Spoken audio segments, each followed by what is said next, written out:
એવા દેવકી ગાલણ ગામને આંગણે આવો રૂડો અવસર હોય, બાપાના જન્મ સ્થળે બધા ભેગા મેળા હોય ત્યારે પધારેલા મહેમાનો, વડીલો, માતાઓ, બહેનો તમામના ચરણોમાં વંદન અને ભોજરામ બાપાના ભજનથી શરૂઆત કરીએ. પછી આપની જે કંઈ ફરમાઈશ હોય એ ચોક્કસથી મોકલજો. बापा भोजन के जोगी जलिया रे, बापा भोजन के जोगी जलिया रे, राम भजवानी मारी दी चूर रे, हरि भजवानी मारी दी चूर रे, बापा भोजन के जोगी जलिया रे, बापा भोजन के जोगी जलिया रे.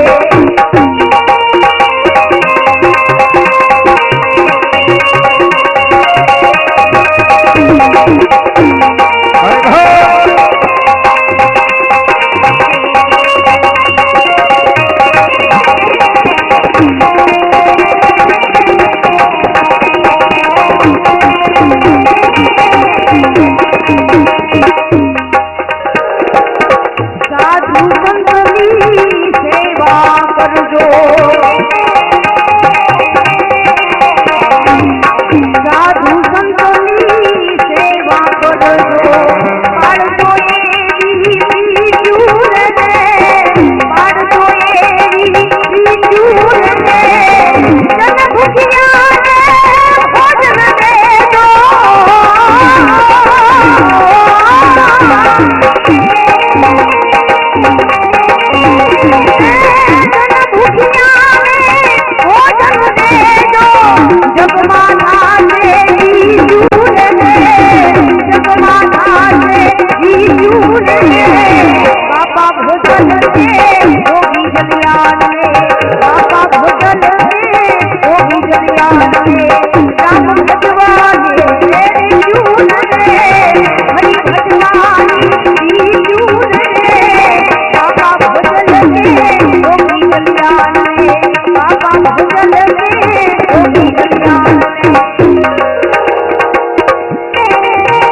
क्यों